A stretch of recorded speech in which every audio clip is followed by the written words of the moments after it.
Language models like GPT-4 have transformed how we interact with machine learning systems tackling tasks from code generation to creating detailed travel plans.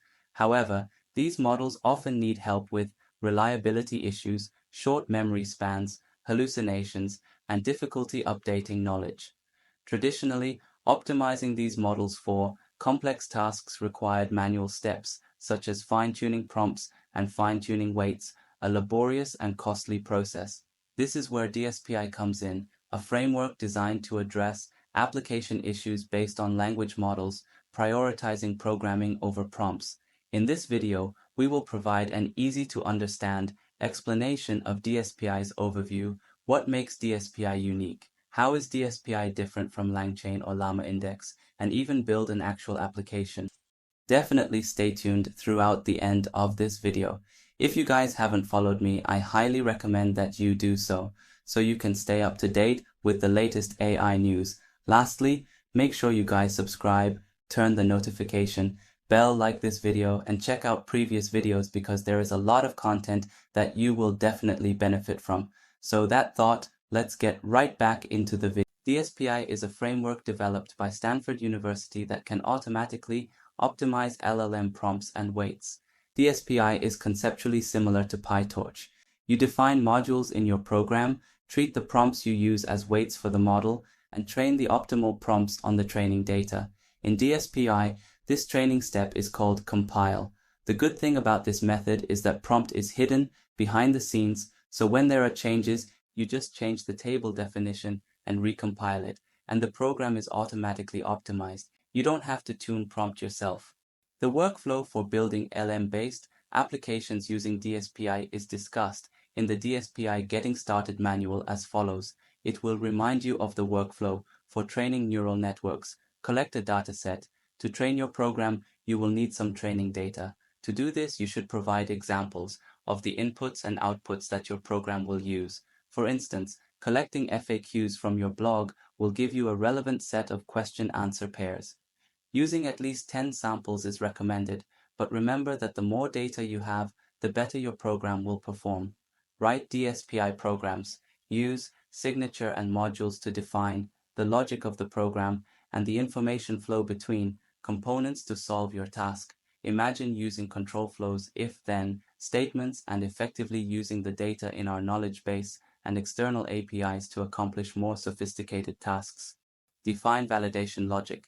Define a logic to optimize your program using validation metrics and an optimizer, teleprompter. Compile DSPy programs. Ask DSPy to compile your program using your data. The compiler will use our data and validation logic to optimize the program, for example, prompts and modules.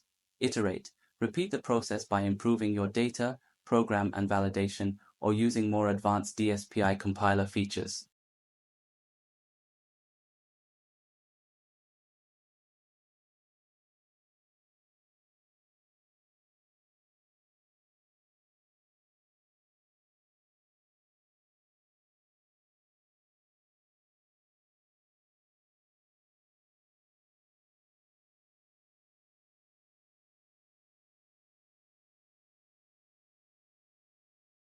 DSPy treats language modeling applications as data-driven and intent-driven systems. This approach mirrors the evolution of programming languages, moving from low-level, error-prone binary to high-level, human-centric languages like Python.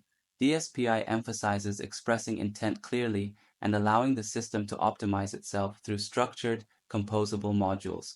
The core elements of DSPy are modules.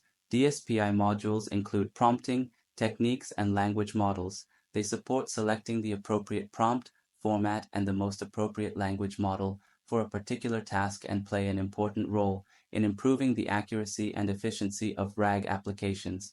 Here are all the modules with explanations. Optimizers. The optimizer is a component that automatically evaluates generated responses and searched context and optimizes prompts and weights accordingly. This allows for continuous learning and improved application performance. There are many other optimizers available, but the documentation states that if you don't know how to choose, you should choose as follows. If you have very little data, say only 10 examples of a task, use Bootstrap FewShot. If you have a bit more data, say 50 task examples, use Bootstrap Few-Shot with random search. If you have more data than that, say more than 300 examples, use the Bayesian signature optimizer. If you can use one of these with a large LM, say over 7 billion parameters, and need a very efficient program, compile it to a small large model with Bootstrap fine-tune. Signature. Signatures are components for defining the structure of inputs and outputs in RAG applications. This will create a basic design for the framework that will determine what types of questions and what formats of answers will be generated.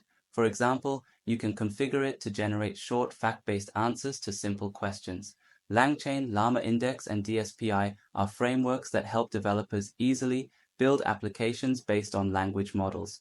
The typical Langchain and Llamaindex pipeline usually involves prompt templates, making the entire pipeline sensitive to component changes. In contrast, DSPy shifts the construction of LM-based pipelines from operating prompts to being closer to programming. To use DSPy, you first need to install the necessary Python packages, specifically install DPI AI, OpenAI, and optionally Rich for clear output. These packages are required to take full advantage of DSPy's functionality. Install the package using the command. To use OpenAI's API, you need to set the appropriate API key in an environment variable. This allows your application to access OpenAI's services. Create a Python file named app.py to import the required modules and configure basic settings. This file contains DSPy settings and RAG application configuration. The first step in building a DSPy chatbot is to define the signature. The signature specifies the format of how the chatbot answers questions. For example, you can set up a signature that says, "Provide short, fact-based answers." To test your chatbot implementation, ask specific questions and evaluate its responses. This allows you to check your chatbot's performance and make improvements if necessary. This process creates a basic question answering system. DSPy's automatic reasoning capabilities enable you to respond effectively to even more complex questions. At the beginning of the RAG process, you set up a signature that defines what information to look for and how to generate answers. The RAG application configures two main modules, retrieve and generate. This is a process that efficiently extracts the most relevant information to a question and generates an answer from it. Retrieval augmented generation applications take an approach that combines information retrieval and generation. In this approach, relevant information is first retrieved from a database, and then a language model generates a response based on that information. By using DSPy, this entire process is optimized, and more accurate answers can be generated. Chain of thought is a technique in which large-scale language models perform intermediate reasoning steps to help solve complex problems. DSPy uses this technology to effectively respond to even more advanced questions. Adding chains of thought allows chatbots to consider the complex context behind a question and the multiple reasoning steps required to generate an answer. This improves the quality and accuracy of responses. Apply the chain of thought to real questions and evaluate its improvement effect. This step allows the chatbot to not only provide the answer, but also the process to arrive at the answer, making it easier for the user to understand.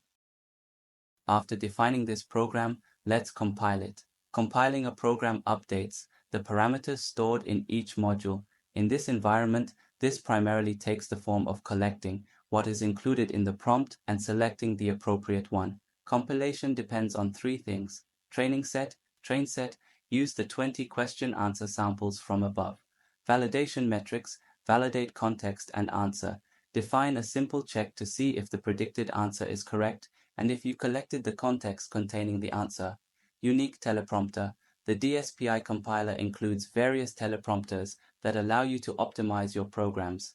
Teleprompter.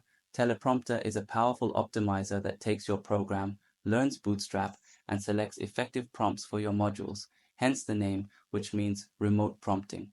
Each teleprompter offers different trade-offs in terms of optimizing cost, quality, and examples. In the example above, Bootstrap notices the simple default.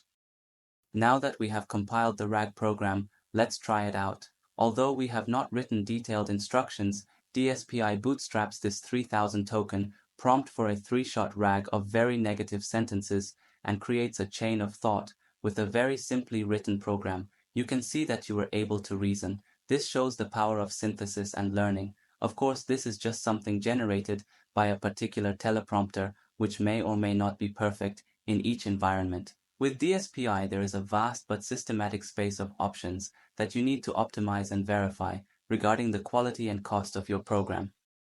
Now compiled RAG, we can evaluate our program against the development dataset. Of course, this small set does not mean it is a reliable benchmark, but it is useful for illustration. Let's evaluate the accuracy, exact match, of the predicted answer. It is also helpful to look at the accuracy of the retrieval. There are multiple ways to do this, but you can simply check if the collected sentences contain an answer. You can take advantage of development sets containing gold titles to be collected. Although this simple compiled RAG program answers a high percentage of questions correctly, more than 40% on this small set, the retrieval accuracy is much lower. This potentially indicates that the large model often relies on knowledge memorized during the training process to answer questions. To accommodate this weak retrieval, let's explore a second program that includes more advanced search behavior. Finally, I would like to briefly summarize DSPy. DSPy aims to be a very ambitious effort in the LLM space, similar to PyTorch, and its actual concepts and usage are modeled on PyTorch. The advantage of using DSPy is that you don't have to write the prompts yourself. It will automatically adjust the prompts behind the scenes if the data is available. The disadvantages are, supports English only. A feature of DSPy is that you don't have to write prompts, but the instructions behind the scenes are in English. Sentiment analysis was possible in Spanish or Chinese, but it's unclear whether it can handle other complex tasks. Does not support complex tasks. Normally, when using GPT, you need to write a more detailed prompt, but in DSPy you cannot edit the prompt.